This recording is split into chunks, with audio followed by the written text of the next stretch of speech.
The Mughal Empire was a humongous empire that controlled nearly the entire Indian subcontinent. They succeeded in conquest, after conquest, after conquest. It's really the first few conquests of an empire that matter. Not a single one of the empire's conquests would be able to happen if the first one didn't succeed. The first few years of a massive empire are the years when a soldier can move his axe 2 inches to the left, break the opponent's shield wall, potentially change the outcome of a battle, and decide which empire gets to rule the world. And the Mughal Empire was no different.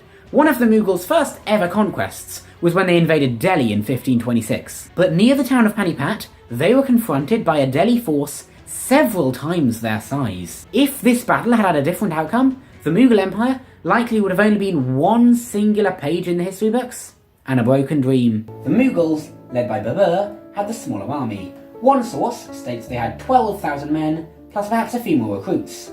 The other states that they had 12,000 cavalry, plus many other musketeers and recruits, adding up to 25,000 men in total. Better yet, they had firearms, a weapon never before seen in North Indian warfare. They also had some artillery pieces. On the opposing side was of course the Delhi Sultanate. One source gives them 50,000 men. The other says they had 20,000 high quality cavalry, plus another 20,000 low quality cavalry, plus 30,000 foot soldiers. Most of those foot soldiers had bows, many had bamboo sticks, and some had pikes and swords, but they didn't have guns. However, they did have war elephants. Next, we have to consider the defensive position. The Mughals put their right flank against the tightly packed houses of Panipat.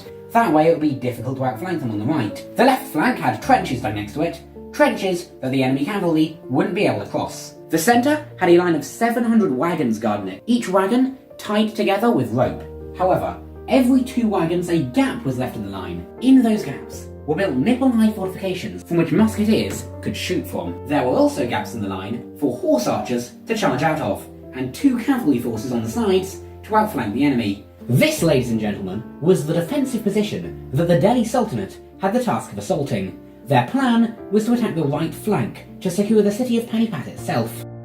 When Ibrahim, the leader of Delhi, arrived for battle, he hesitated a bit and decided to readjust his formation. At that moment, while he was readjusting his formation, Babur struck. He outflanked them from both sides and opened fire with his artillery in the middle, as horse archers and musketeers attacked his position. Ibrahim ordered his attack on the right flank, but Babur's scouts had seen this coming. Not only had reinforcements already arrived at the position by the time the attack had begun, but reinforcements would continue to arrive for the duration of the attack on the right. The attack failed and the army of Delhi was thrown back. The riders of those precious war elephants were shot from their saddles as the elephants routed, trampling Delhi soldiers as they went. Finally, the Mughals encircled a group of 5,000 to 6,000 Delhi fighters, and among them was Ibrahim himself, their leader. All the soldiers in the encirclement would be cut down. The remaining elements of the Delhi army fled the field.